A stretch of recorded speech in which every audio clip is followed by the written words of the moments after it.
हाय, आपके साथ मैं हूँ Surabhi Sharma. India TV YouTube channel subscribe करिए, बेल आइकन दबाएं।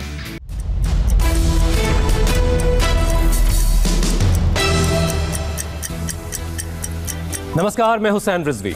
नमस्कार, आपके साथ मैं हूं ज्योत्सना पाटिल। सुबह के 9 बजे हैं और हम आपके लिए लेकर आए सुबह 9 बजे की 9 बड़ी खबर, जिसमें आज हम आपको बताएंगे यूपी के बाहुबली गैंगस्टर मुख्तार अंसारी को पंजाब से लाने का क्या है यूपी पुलिस का पूरा प्लान। बीजापुर अटैक पर नक्सलियों के खिलाफ अमित शाह का ऐलानी जंग। और देश में कोरोना के नए मामले दोबारा 1 लाख पहुंचने के बाद क्या है हमारी तैयारी।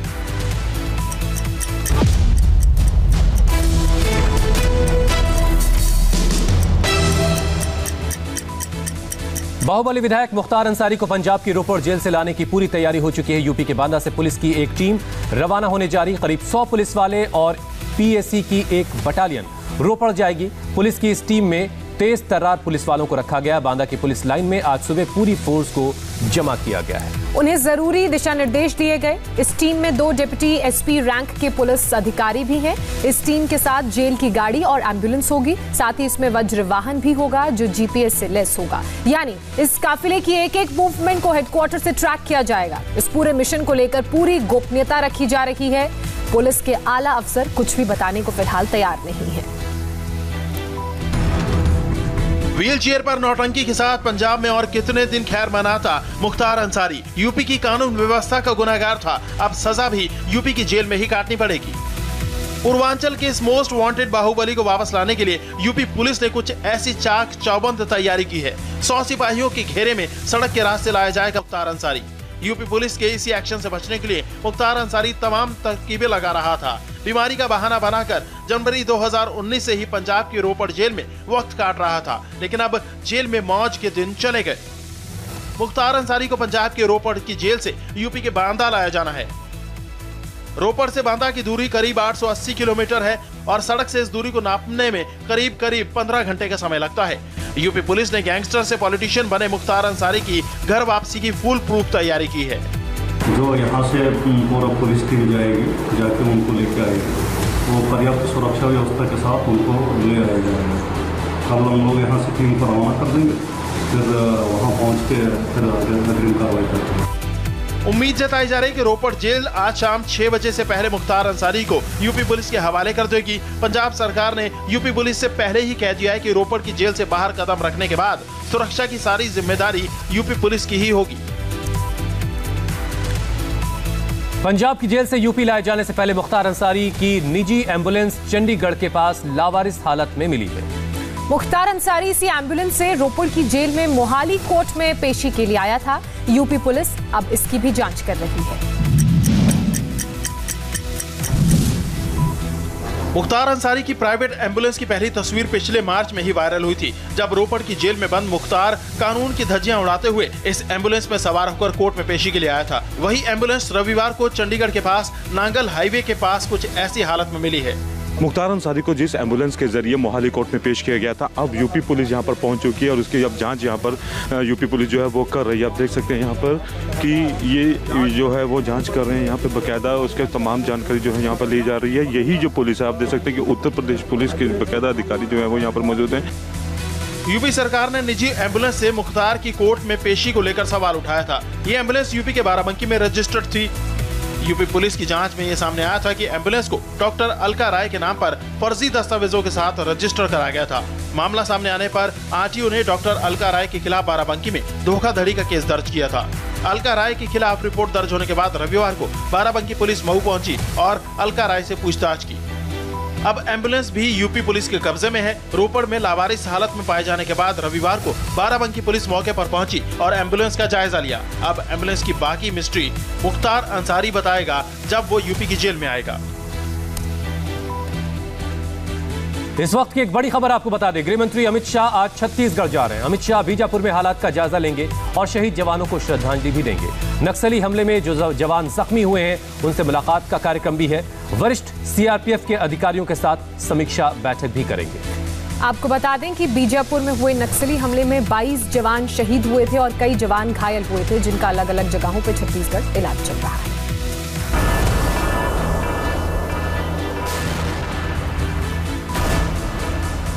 बीजापुर में नक्सली हमले की खबर मिलने के बाद गुवाहाटी से दिल्ली पहुंचे गृह मंत्री ने फौरन एक्शन शुरू कर दिया। पहले छत्तीसगढ़ के सीएम से बातचीत कर जमीनी हालात का जायजा लिया और उसके बाद गृह मंत्रालय और आईबी के अधिकारियों के साथ लंबी बैठक की। गृह मंत्री ने दिल्ली से लेकर छत्तीसगढ़ तक ऑपरेशन को और मजबूती से जारी रखने के निर्देश दिए। जवानों ने अपना खून जो देश के लिए बहाया है वो व्यर्थ नहीं जाएगा। हमारी लड़ाई और मजबूती के साथ और मक्कमता के साथ और तीव्रता के साथ इन नक्सलियों के खिलाफ चालू रहेगी और हम इसको परिणाम तक ले जाएंगे। ये मुठभेड़ नहीं हुई है, ये इसको युद्ध कह सकते हैं। आमने सामने 4 घंटे तक की लड़ाइयाँ चली है। असम के चुनावी दौरे से छत्तीसगढ़ लौटे भूपेश बघेल ने कहा कि बीजापुर में कोई इंटेलिजेंस फेलियर नहीं हुआ, बल्कि स्पेशल फोर्सेस के जवान नक्सलियों के गढ़ में अपना कैंप बनाने के लिए गए थे। इस मुठभेड़ में नक्सलियों को भी बड़े पैमाने पर नुकसान पहुंचा है। हमको जो सूचना मिली है वो 4 ट्रैक्टर में घायल और उसके डेड बॉडी को ले जाने के लिए 4 ट्रैक्टरों का प्रयोग किया। मतलब समझ सकते हैं कि कितने बड़े तादाद में नक्सलियों को नुकसान हुआ है। बीजापुर हमले को लेकर राजनीति भी खूब हुई। कांग्रेस ने गृह मंत्री और प्रधानमंत्री को चुनाव में बिजी रहने और नक्सलवाद जैसी समस्या की अनदेखी का आरोप लगाया, तो बीजेपी नेताओं ने असम में चुनाव प्रचार कर रहे भूपेश बघेल पर निशाना साधा। रैलियां कर रहे हैं, जुलूस निकाल रहे हैं, वहाँ डांस कर रहे हैं। इतनी बड़ी घटना के बाद, इतना बड़ा संकट आने के बाद ये जब मालूम हो जाता है कि 23 जवान की शहादत हो गई, मुख्यमंत्री ने जरूरत नहीं समझा कि बीजापुर में जाके उन जवानों को, उन पुलिस के लोगों को सांत्वना दें। बीजापुर में नक्सली हमले के बाद स्पेशल फोर्सेस ने पूरे इलाके में एक्शन तेज कर दिया है। बीजापुर नक्सली हमले में शहीद हुए 22 जवानों में से 2 उत्तर प्रदेश के हैं। सीएम योगी आदित्यनाथ ने शहीद परिवारों को पूरी मदद का भरोसा देते हुए 50 लाख रुपए मुआवजे का ऐलान किया है। रविवार को छत्तीसगढ़ के बीजापुर में जिन 22 जवानों की शहादत हुई, उनमें से 2 नाम उत्तर प्रदेश के भी थे। ये खबर आते ही मुख्यमंत्री योगी आदित्यनाथ ने दोनों शहीदों के परिजनों को 50-50 लाख रुपए का मुआवजा देने का ऐलान किया। नक्सलियों के हमले में शहीद कांस्टेबल राजकुमार यादव अयोध्या के रहने वाले थे, जबकि कांस्टेबल धर्मदेव कुमार चंदौली के थे। योगी सरकार शहीदों के परिवारों को 50 लाख रुपए के साथ एक सरकारी नौकरी भी देगी। एक सड़क का नाम शहीद जवानों के नाम पर रखा जाएगा। बीजापुर में हमले के लोकेशन पर पहुंची एसटीएफ टीम को जवानों के शव 1 किलोमीटर के दायरे में बिखरे मिले थे। शनिवार के दोपहर सिक्योरिटी कैंप बनाने गए रिजर्व फोर्स के जवानों की नक्सलियों से 4 घंटे तक मुठभेड़ चली। सीआरपीएफ के कोबरा यूनिट का एक जवान अभी भी लापता है। 7 AK-47 और 1 LMG और 2 SLR, ये वेपन्स अभी हम रिकवर नहीं कर पाए थे। उसी के लिए अभी जंगल में लगातार सचिकेश्वर करके जो जम्मू कश्मीर के रहने वाले जो जवान है, जो कोबरा के जो मिसिंग है अभी।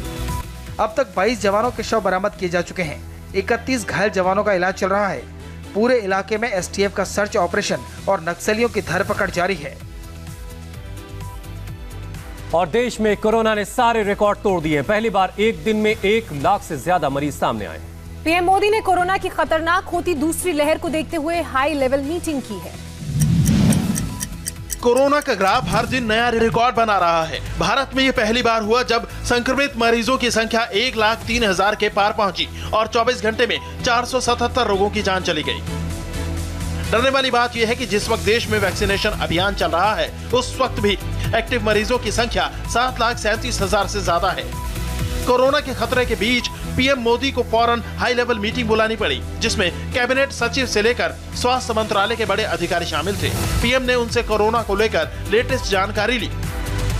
पता चला कि देश के 10 राज्यों में इस वक्त 91% नए केस आ रहे हैं।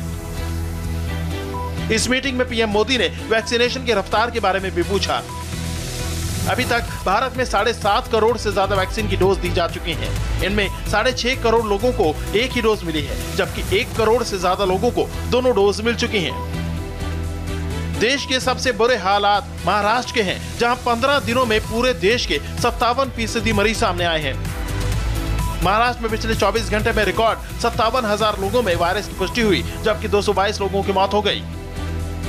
महाराष्ट्र में स्वास्थ्य व्यवस्था चरमराने लगी तो उद्धव ठाकरे ने इमरजेंसी मीटिंग की और विपक्षी दलों के नेताओं से बात की और सख्त फैसले लिए। महाराष्ट्र में आज से शाम 8 बजे से सुबह 7 बजे तक कर्फ्यू रहेगा। शुक्रवार से सोमवार तक इस दौरान वीकेंड लॉकडाउन रहेगा। दिन भर धारा 144 लागू रहेगी। 5 से ज्यादा लोग जमा नहीं हो सकेंगे। पब्लिक ट्रांसपोर्ट 50% क्षमता से चलेगा। मॉल, थिएटर, रेस्टोरेंट, बार बंद होंगे। सरकारी दफ्तर में 50% स्टाफ रहेगा। उद्योग चालू रहेंगे। कंस्ट्रक्शन का काम चालू रहेगा। हेल्थ एक्सपर्ट्स के मुताबिक अप्रैल के मध्य तक कोरोना की दूसरी लहर अपने पीक पर होगी। तब तक राज्य सरकारों के लिए सख्ती बरतना बेहद जरूरी हो गया है। कोरोना महामारी के बीच नागपुर के एक अस्पताल से बेहद परेशान करने वाली तस्वीर आई है। अस्पताल में बेड की इतनी कमी हो गई है कि दो कोरोना के जो पेशेंट्स हैं वो एक ही बेड पर रखे जा रहे हैं।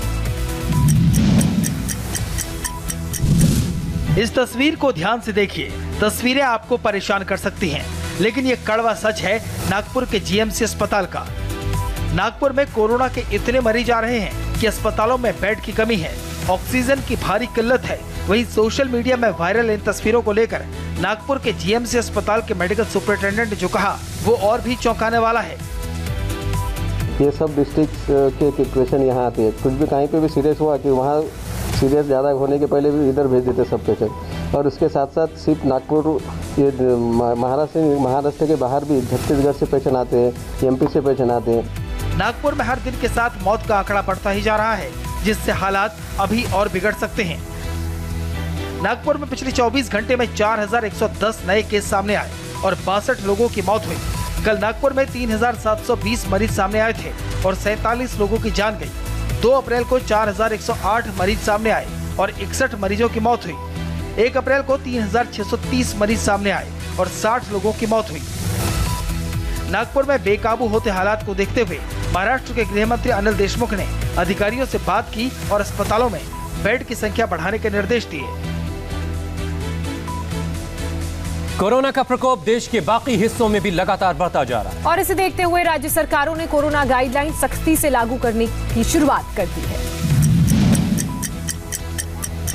कोरोना का पीक टाइम ज्यादा दूर नहीं है और उसका असर भी दिखना शुरू हो गया है। हर राज्य में रोजाना मरीजों की संख्या में बढ़ोतरी हो रही है, लेकिन लोग हैं कि बुनियादी एहतियात भी बरतने को तैयार नहीं।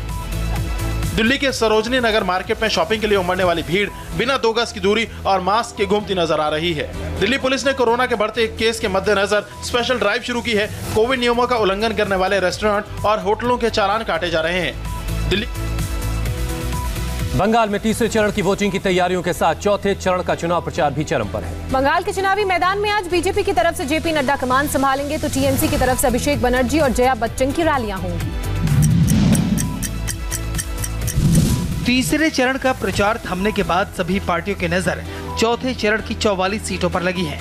बीजेपी, टीएमसी और अन्य दलों के दिग्गज नेता आज बंगाल में ताबड़तोड़ रैलियां करेंगे और अपनी पार्टियों के लिए जनता का समर्थन जुटाने की कोशिश करेंगे। पहले 2 चरण में एक तरफा टीएमसी साफ और बीजेपी आ रही है, ये साफ हो गया। नंदीग्राम में भी स्पष्ट रूप में भारतीय जनता पार्टी की जीत निश्चित है। जेपी नड्डा ने अपने इस बयान से टीएमसी के खेमे में खलबली मचा दी। रही सही कसर वो आज बंगाल की धरती पर प्रचार के दौरान पूरी करने की कोशिश करेंगे। जेपी नड्डा सुबह करीब 11:30 बजे हुगली के श्रीरामपुर में रैली करेंगे। इसके बाद वो दोपहर 1 बजे टौलीगंज में रोड शो करेंगे। फिर दोपहर 2:45 पर हुगली के चिंसुराह में एक रैली को संबोधित करेंगे। जेपी नड्डा को जवाब देने के लिए आज ममता बनर्जी के भतीजे और टीएमसी नेता अभिषेक बनर्जी मैदान में उतरेंगे। अभिषेक बनर्जी साउथ 24 परगना और डायमंड हार्बर में रोड शो करेंगे। आज अभिनेत्री और समाजवादी पार्टी की सांसद जया बच्चन भी टीएमसी के पक्ष में चुनाव प्रचार करती नजर आएंगी। जया बच्चन शाम करीब 4:30 बजे टौलीगंज में टीएमसी उम्मीदवार के लिए रोड शो करेंगी। जया बच्चन के रोड शो में सीएम ममता बनर्जी भी शामिल हो सकती हैं। बंगाल में चौथे चरण के लिए 5 जिलों की 44 सीटों पर 10 अप्रैल को वोटिंग होगी। जम्मू कश्मीर में इस साल रिकॉर्ड बर्फबारी के बाद सड़कों को खोलने का काम शुरू हो चुका है। राजौरी से लेकर पुंछ जैसे अहम सेक्टर्स में कई हाईवेज पर पिछले दिसंबर से ही यातायात प्रभावित था। जम्मू कश्मीर में अप्रैल के महीने में सड़कों से बर्फ हटाने का ये रूटीन वर्क है, लेकिन इस साल बर्फ हटाने में जुटी बीआरओ की टीम के लिए बड़ी चुनौती है। पिछले साल दिसंबर से लेकर मार्च की शुरुआत तक जम्मू कश्मीर में रिकॉर्ड बर्फबारी हुई। इस वजह से सड़कों पर बर्फ की परत पहले के मुकाबले ज्यादा मोटी है।